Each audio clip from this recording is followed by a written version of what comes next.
चलिए, शायद आवाज़ नहीं पहुंच रही है। बहुत बहुत शुक्रिया हुकुम सिंह, आपने समय निकाला, हमारे दर्शकों के सामने आप आए। हुकुम सिंह कह रहे हैं कि मैं लगातार ये आवाज़ उठाता रहा हूं, अब क्योंकि मैं हिंदू शब्द कह रहा हूं तो मैं सांप्रदायिक कहा जाता हूं। हमारे साथ समाजवादी पार्टी की तरफ से सैयद असीम वकार हैं। सैयद असीम वकार, कल भी आपने मांग की थी हुकुम सिंह को लाइए, हम लेके आए थे। आज आपकी मांग से पहले ही हमने उनसे कहा कि कुछ देर के लिए सही, कम से कम इस चर्चा का हिस्सा बनिए। आपको यकीन होता है उनकी बात पर? इस लायक लगती है बात कि उसकी जांच पड़ताल हो, या आप टीवी पे सुन के खारिज कर देना चाहते हैं?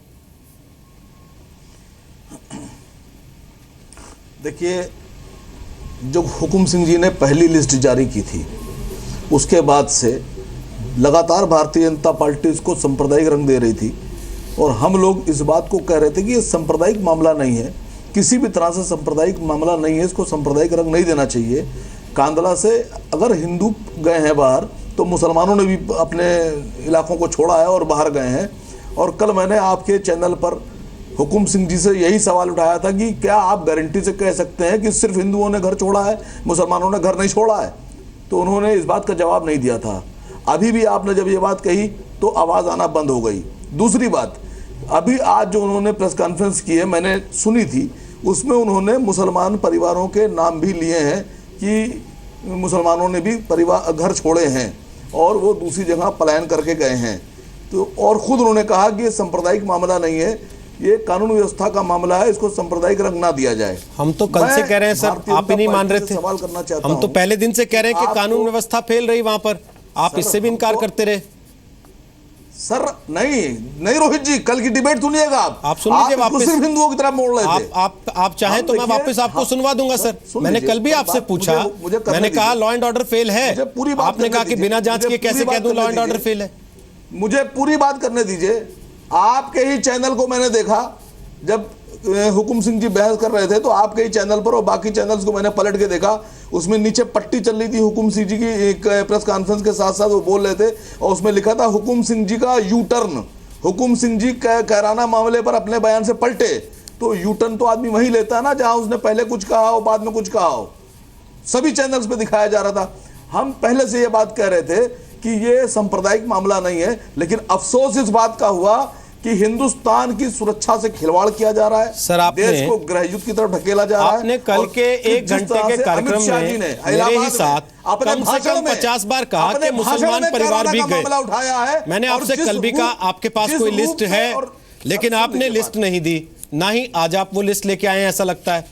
आपने भी कोई लिस्ट लगाई होगी सर, बनाई होगी, तैयार की होगी, आपने पटवारी भेजे अपने डीएम से कहा जांच करने के लिए। नहीं सर, फिर और हमने आपको, मैं एक बार और कंफर्म कर दूं सर, मैं पता नहीं आपने क्या देखा क्या नहीं देखा, बहुत सारे चैनल आप देखते होंगे एक साथ कंफ्यूज हो जाते होंगे। हमने यू टर्न नहीं, हमने पलटवार लिखा था। अब आपको यू टर्न और पलटवार का अंतर ना पता हो तो मैं कह नहीं सकता, जैसे आप पलायन और विस्थापन में कंफ्यूज करते हैं। नहीं तो बाकी किसी चैनल पे देखा होगा मैंने, उसमें ये भी तो सर बाकी चैनल्स पे तो ये भी चल रहा है कि कैराना से कोई आदमी भागा ही नहीं। सर आप मान लीजिए फिर और कहिए कि कोई नहीं गया वहां से कहीं, सब कुछ सही सलामत है, कर लीजिए कि देश और जो दिखाया जा रहा है वो गलत है। नहीं, आवाम जो दर्शक हैं वो किसकी माने?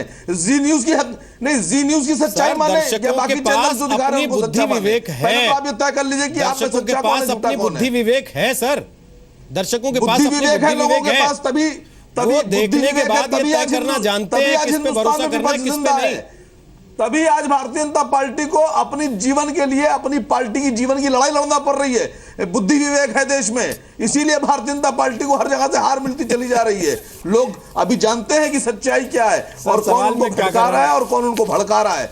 जवाब आप क्या दे रहे हैं? चलिए सर, आपका सच बहुत अच्छा है सर, आपका सच बहुत अच्छा है। भारतीय जनता पार्टी लव जिहाद लेकर आई, और सर पूरा देश भारतीय जनता पार्टी घर वापसी लेकर आई, किसके हाथ से क्या जा रहा है? भारतीय जनता पार्टी ने दादरी किया सर, भारतीय जनता पार्टी भारत माता लेकर आई। सर अब आप ये बता सरकार है ना सर, बकरे को आपने गौमांस बना दिया 6 महीने के अंदर। भारतीय जनता पार्टी पुल क्यों नहीं लेके रखे मटन को आपने बीफ बना दिया 6 महीने के अंदर। दोनों लैब आपकी थी सर, पार्टी कारोबार भाई दोनों ही लैब आपकी सरकार में काम कर रही थी ना सर। वो मटन से बीफ हो गया सर, पता नहीं कैसे हो गया, और उसके बाद अब आप फिर वहीं पे घूमे जा रहे हैं। और 2 साल तक मथुरा में आपकी सरकार को पता नहीं लगा, सेना बन गई खड़े खड़े। आज आप यहां लोगों को बता रहे हैं, प्लीज दूसरे लोगों को भी बोलने का मौका दीजिए। राकेश सिन्हा अपनी बात रखिए, फिर मैं राजीव त्यागी के पास जाता हूं और सुधीर भदौरिया के पास। देखिए, मैं एक बात कहना चाहता हूँ कि जब जेएनयू का विवाद हुआ और किसी फुटेज पर सवाल उठा तो कुछ मीडिया के लोगों ने और सेकुलरवादी ताकतों ने यह साबित करने की कोशिश की कि ये फुटेज गलत है।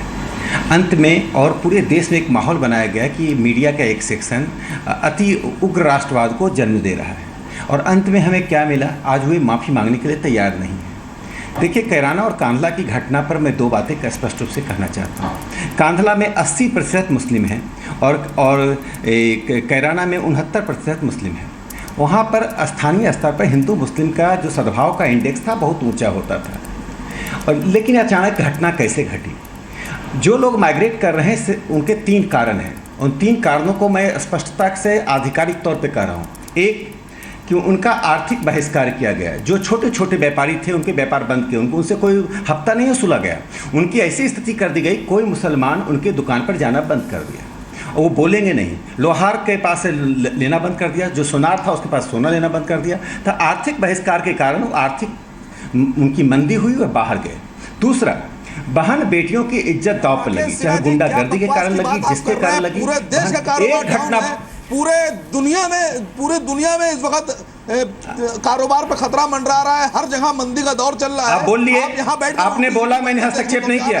आपको शर्म आप उत्तेजित मत होइए, हिंदुस्तान के साथ उत्तेजित अमेरिका का व्यापारी इस वक्त मुझे आप उत्तेजित मत होइए। बैंक दिवालिया होकर बंद हो गए हैं तो क्या मुसलमानों ने? अरे आप रोहित जी इन्हें शांत कीजिए। इनकी उत्तेजना क्यों बढ़ रही है मुझे समझ। अरे अपना रक्तचाप मत बढ़ाइए, हम विमर्श कर रहे हैं, हमारी बात गलत हो सकती है। आपको शर्म नहीं आती आप इस तरह की बात करते हैं? सर, असीम वकार साहब सुनिए ना। असीम वकार, आपका अर्थशास्त्र एक तो रिवाइंड मोड में है। मंदी कब आई थी, आप आज कब तुलना कर रहे हैं उसकी। और दूसरी बात सर ये है, कल आप गुजरात और केरल जा रहे थे, आज आप यूपी की तुलना सीधे लंदन, इंग्लैंड और अमेरिका से करने लगे। सर थोड़ा सा ठहर जाइए ना, बाकी लोगों को भी बोलने दीजिए। मैं अपनी बात पूरी कर रहा हूं। सैयद साहब, आप बोल रहे थे, देखिए कोई टोका टाकी नहीं कर रहा था आपके साथ। दिवालिया कैसे हो गया? सैयद असीम वकार, कोई टोका टाकी आपके साथ नहीं कर रहा था। आप कल बोल रहे थे, आज भी बोल रहे थे, कोई टोका टाकी नहीं करता आपके साथ। अमेरिका में मंदी आती है, मलेशिया में मंदी आती है। अरे आप एंकर नहीं है, एंकर असीम वकार, समाजवादी अमेरिका दिवालिया हो गया होगा, पूंजीवादी अमेरिका आज भी खड़ा है वैसे का वैसे, और दुनिया को बता रहा है कि आना है, मेरे पास धंधा करने आओ, आना है तो छोड़ दीजिए ना इस बात को प्लीज। अर्थशास्त्र पे किसी और दिन आइएगा, बहस कर लूंगा आपको। सर प्लीज आज की बता रहा हूँ, आज असीम वकार, टाइम मत जाया कीजिए, लोगों का आवाज बंद करनी पड़ जाएगी मुझे। मंदी के दौर से गुजर रहा है असीम वकार, टाइम खराब कर रहे हैं आप लोगों का। आप इस पर भी बोलिए, आप दर्शकों का टाइम खराब कर रहे हैं। कैराना को डिफेंड नहीं कर पा रहे, अमेरिका का पाठ पढ़ाने लगे यहाँ पे बैठ के। आपको लग रहा है ना, बस करिए ना प्लीज प्लीज। आप पलटवार को यू टर्न पढ़ते हैं, विस्थापन को पलायन बताते हैं, और उसके बाद यहाँ कहते हैं कि लोग आपकी बात सुन लें। प्लीज, आप कभी पत्रकारिता सिखाते हैं, कभी धंधा करना सिखाते हैं देश के लोगों को, सरकार चलाना सीख लिए होते तो ये सब करना बंद कर दिया होता। प्लीज रुक जाइए। राकेश सिन्हा पूरी कीजिए बात प्लीज, थोड़ा शॉर्ट में। रोहित जी, मैं अपनी बात पूरी कर रहा हूं। पूछिए कि इतने बैंक दिवालिया हो गए तो मुसलमानों ने अकाउंट। सर मैं चला जाऊं, आप ही पूछ लीजिए, और फिर कैराना छोड़ के सारी दुनिया की मंदी पे बहस कर लीजिए। असीम वकार, ये भी कर दूंगा तो वो भी नहीं कर पाएंगे आप, इसलिए जो काम के लिए भेजे गए हैं वही कर लीजिए कम से कम। मैं इस देश में सद्भाव, मैं यथार्थ का बयान कर रहा हूं, और मैं यथार्थ से हटकर कुछ भी नहीं बोलूं। दूसरा कारण मैं बता रहा हूं। दूसरा कारण है कि वहां का आप सर्वे कर लीजिए, एडमिनिस्ट्रेशन से पूछ लीजिए, वहां की लड़कियों के साथ, महिलाओं के साथ उनके इज्जत पर दाव लगा। गुंडे लगाए, कौन लगाए मुझे नहीं मालूम, उनके आंकड़े ले लीजिए किन के साथ हुआ। तीसरा जो महत्वपूर्ण कारण है, लगातार हत्याएं और हिंसा की घटना, अपहरण की घटना किस वर्ग के साथ ज़्यादा हुआ? मैं नहीं कहता एक ही वर्ग के साथ, 99% घटनाएं एक वर्ग के साथ हुआ, जिसके कारण लोग पलायन पिछले 10 साल से कर रहे हैं। 1 साल से नहीं कर रहे हैं, 10 साल से कर रहे हैं। मुझे 2 परिवार का बता दीजिए जो परिवार पूरी तरह से कैराना और कांधला छोड़ के चला गया, वो गैर हिंदू परिवार। ऐसा 2 परिवार का कोई नाम बता दे। लोग गए हैं नौकरी की तलाश में। यहाँ परिवार, एक लोहार का परिवार था जिसकी 2 बेटियां थी, उसने बेटियों की शादी से पहले उसके पिता की मृत्यु हो गई, वो परिवार छोड़कर चला गया और कहते हमने घर खरीद लिया। एक पड़ोसी का घर खरीदा गया और जमीन खरीदी गई, दुकान खरीद ली गई। देखिए मैं दो बातें यहाँ कहना चाहता हूँ। 47 के बाद हमने निर्णय लिया था उस देश में रहेंगे जहाँ की आस्था के आधार पर डिफरेंसेस नहीं होगा। हमने एक सेकुलर नेशन बनाया था, और मुझे बहुत दुख होता है, मेरे सैकड़ों मुस्लिम दोस्त हैं, उनके ईद के त्योहारों में मैं जाता हूँ, आता हूँ। आज हिंदू मुस्लिम डिस्कोर्स करते हुए मुझे बहुत दुख हो रहा है, लेकिन मैं बता दे रहा हूँ केरल के मोपला में 1921 में खिलाफत आंदोलन के बाद इसी तरह से सद्भाव का इंडेक्स जहां 100 डिग्री था, वहां पर सांप्रदायिकता का इंडेक्स जाकर माइनस में चला गया था। मेरी अंतिम बात कर दूं, केरल में 1 लाख लोग माइग्रेट किए थे, हजारों लोगों की हत्याएं हुई थी, रेप की घटनाएं घटी थी, तब भी इन मार्क्सवादियों ने आर्थिक व्याख्या की थी। और अब जाकर बात हुई आर्थिक नहीं थी, उसके पीछे एक सांप्रदायिक सोच थी। इस सांप्रदायिक सोच से हमें लड़ना पड़ेगा। यह जो द्विराष्ट्रवाद का जो वेस्टिज है, जो अवशेष बचा हुआ है, मैं किसी समुदाय पर दोष नहीं दे रहा हूं, जो वेस्टिज है उनसे लड़ना पड़ेगा, जो अवशेष बचे हुए जिन्ना के उनसे लड़ना पड़ेगा। और जो आज जो समाजवादी पार्टी के प्रवक्ता बोल रहे थे, समाजवादी पार्टी के प्रवक्ता नहीं है, वो तो कह रहे थे गृह युद्ध की नौबत है। आपकी सरकार है, आप क्यों नहीं रोक रहे हैं उस गृह युद्ध को? आप क्यों नहीं कैराना और कंधाला में चीफ मिनिस्टर जा रहे हैं? अखिलेश यादव कैराना और कंधाला में क्यों नहीं जा रहे हैं? इसके पीछे, इस ध्रुवीकरण के पीछे, पलायन के पीछे, हिंदुओं के विस्थापन के पीछे आपकी सरकार का हाथ है। नहीं तो मुख्यमंत्री वहां जाते, उस स्पॉट पर जाते, सारी घटनाओं का समाधान हमारे सामने आ जाता। ठीक, सुधींद्र भदौरिया, उन्होंने आज मुसलमानों अरे आप रूलिंग पार्टी हैं, लॉ एंड ऑर्डर राज्य का विषय है, केंद्र का विषय नहीं है। मुसलमानों ने आप एक फेडरल सिस्टम के हिस्से हैं। इस देश में द्विराष्ट्रवाद हम नहीं चलने देंगे। एक हिंदू विरोधी होकर राजनीति आप कर सकते हैं, लेकिन हिंदू विरोधी को जिस तरह से जमीन पर उतारा जा रहा है, मीडिया का जो सेक्शन के बल पर आप उठ रहे हैं, नहीं चलने वाला है। चलिए ठीक है, नहीं चलने वाला है। आवाज बंद कर रहे हैं और आप उसको डिफेंड कर रहे हैं। उत्तर प्रदेश आवाज बंद, समाजवादी पार्टी अब आवाज दे दीजिए प्लीज, मैं रिक्वेस्ट कर रहा हूं।